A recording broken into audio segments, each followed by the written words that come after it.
Hello guys, ngayong adlaw, day 15 na. Kakagising ko lang kasi late na kami nakaano kagabi. Tapos 3 AM na ata ako nakautulog.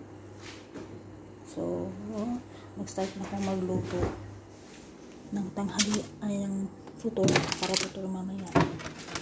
Gagawa lang ako ng chicken mushroom. Wait. So, ayan guys, yung chicken, minarinate ko na siya kanina.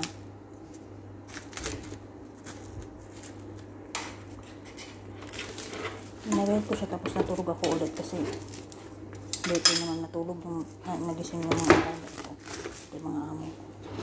So, ayan, piprito ko lang siya hanggang maging golden brown lang yung labas niya. Tapos, iluluto ko siya sa mushroom.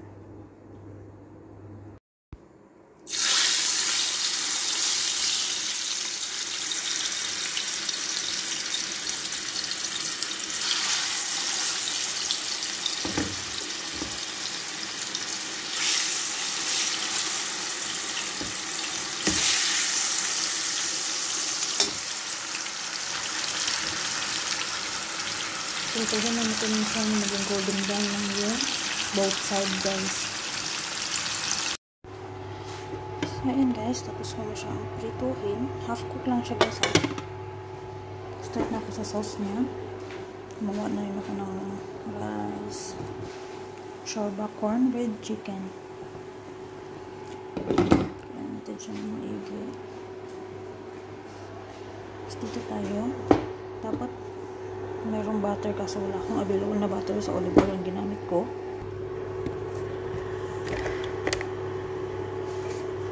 Nag-blend ako ng onion at saka garlic.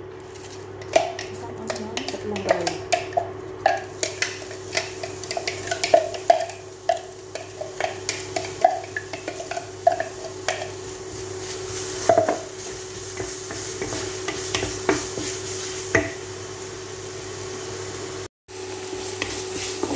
Golden brown na natin itong basal at saka garlic guys.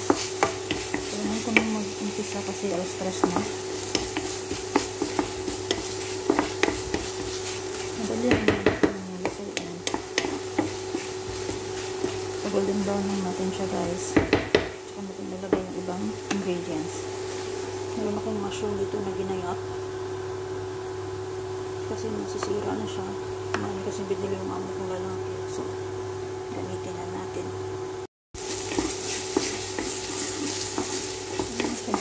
Okay na. Dito na yung mushroom.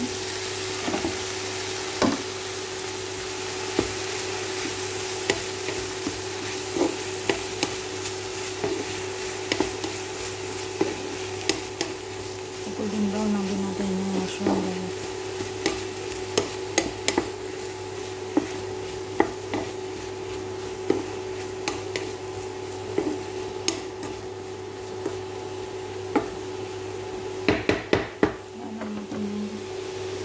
Mushroom muna. Ngayon guys, na-blend ko na yung corn. Tapos nagdagdag ako ng pieces. Konti lang. Ayan. Hindi lang masyadong maraming corn. Ayun, lalagay ulit. Kasi. Tapos, palalamigin ko lang tong chicken. Tsaka ko siya himay-himayin. Tapos ilalagay ko siya dito.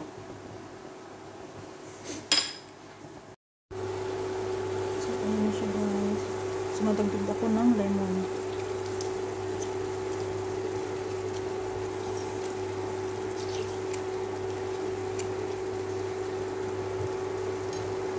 Natin ang buto ng lemon.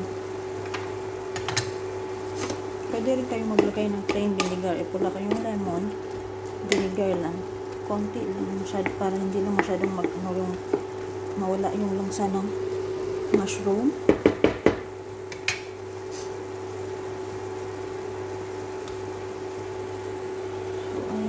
Tapos, lalagay ko na yung chicken stock. Naglagay lang ako ng 1 cup water with Maggi. So, ayan. Simmer natin siya for 6 to 7 minutes. With 800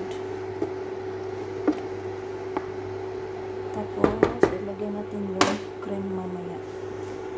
So, hindi kami, ito yung ginawa kong cream. Corn flour lang at saka gatas. Halo ko lang pang ano lang, pang thickness lang. Hindi kasi kami bumibili ng cooking cream kasi ayaw nila heavy talaga yung cream. So, discarding kadama. So, ito yung ginagawa. So, ayan guys, okay na siya. Lalagay ko na yung cream.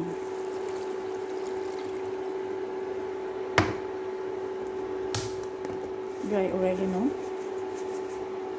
Kung meron kayong thyme, pwede din. Black pepper.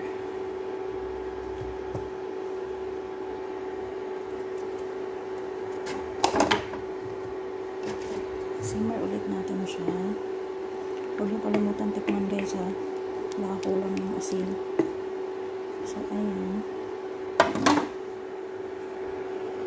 Ayan na siya. So, pa-call in ulit natin siya. Tsaka natin ilagay yung chicken. Ayan guys. Okay na siya. Sakto na rin yung timpla niya.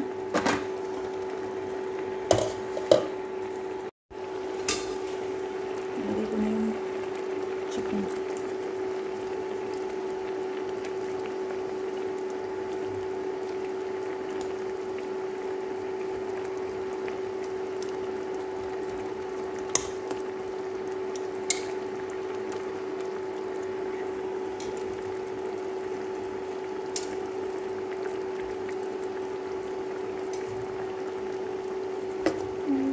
Pwede nyo din siyang lagyan ng cheese, pero ako hindi ko na siya nilagyan kasi kaya naman angko. Hindi ko pa na-try na maglagay ng cheese.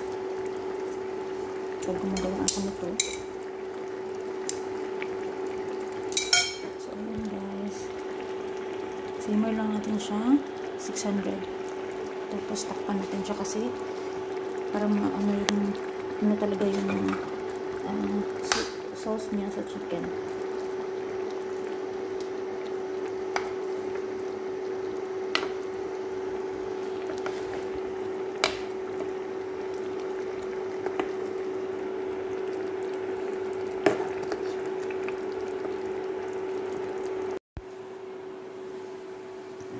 Ayan guys, yung shorba.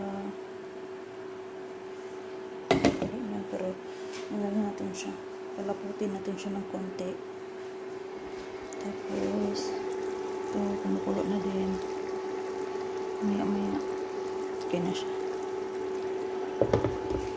Gumawa din ako ng water na may lemon, kyar at saka mint.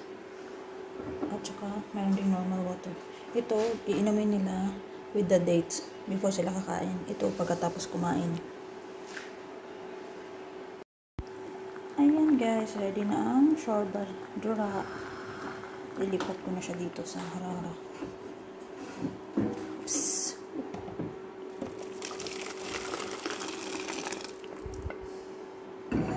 Ayan, set aside natin siya kasi mamaya pa naman.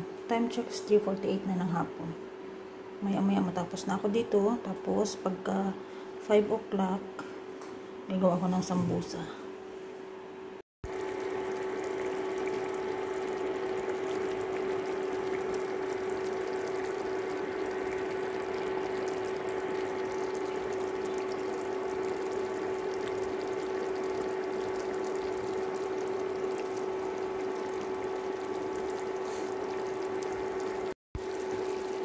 Ayan guys, okay na siya.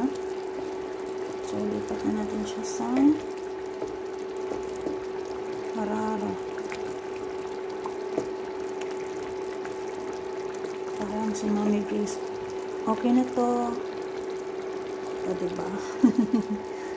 Ayan. Okay na to.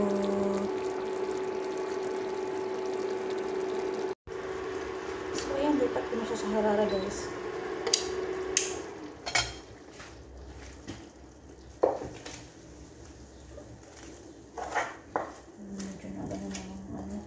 Mushroom sa ibang nag-stick na siya. So, ayan.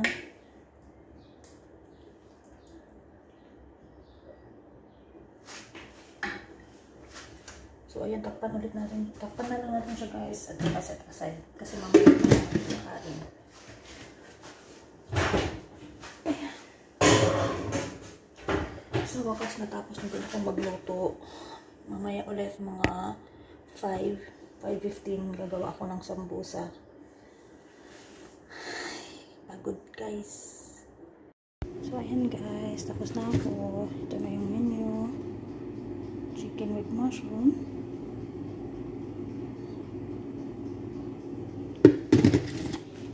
Ito yung white rice. Ito yung shorba. Meron tayong vegetables.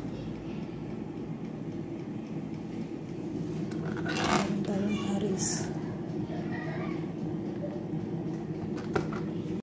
Meron din sambusa na sunog. Ayan. Diyos ko, Lord, nasunog. Tawag kasi ng tawag mga camel eh. So, ayan guys, tapos na din ako. Prepare na ako ng table kasi maya-maya mag-dan na. 5:32 na kasi.